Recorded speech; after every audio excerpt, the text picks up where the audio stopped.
Lyari town में municipal commissioner Ahmad रंडी Khan Lyari town से गली महलों से आलाइश उठाने के कामों का मुआयना करते रहे और कलेक्शन पॉइंटों का भी दौरा करते रहे। चेयरमैन लियारी टाउन नासिर करीम हो या म्यूनिसिपल कमिश्नर अहमद रंडी खान, उनकी कोशिश है कि लियारी टाउन को नीट एंड क्लीन रखा जाए और जो ईद उल अज़हा से पहले था वो वैसे ही ईद उल अज़हा के चौथे रोज़ नज़र आए। उसकी वजह यह है कि उन्होंने गली महलों से छोटी गाड़ियाँ और उसके साथ साथ इफरादी क़ुव्वत के ज़रिए छोटी गलियों से आलाइशों को बर वक्त उठा के कलेक्शन पॉइंट पहुँचाने के इंतजाम कंटीजेंसी प्लान के तहत जो किए थे उसकी भी आज वो मॉनिटरिंग कर रहे थे, ताकि बर वक्त आलाइशों को उठा के कलेक्शन पॉइंटों पर पहुँचाया जाए। और गली महलों पर जाकर उन्होंने खुद दौरा किया और कलेक्शन पॉइंटों पर जाकर उन सारे रिकॉर्ड को भी चेक कर रहे थे कि कितनी मशीनरियाँ इस्तेमाल हो रही हैं, छोटी गाड़ियाँ कितनी इस्तेमाल हो रही हैं, कितनी आलाइशें आ रही हैं और कितनी आलाइशें कितने वक्त में कलेक्शन पॉइंट पर आई और वहाँ से डंपिंग ग्राउंड मुंतकिल हुई, ताकि सारा रिकॉर्ड मौजूद रहे और ताकि ये बाद में भी काम आएगा और अफसरान की कारकर्दगी का भी जायज़ा लिया जा सकता है।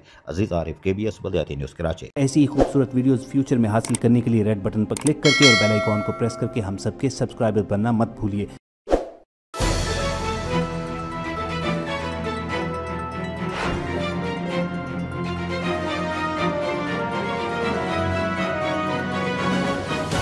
KBS बलदियाती न्यूज़।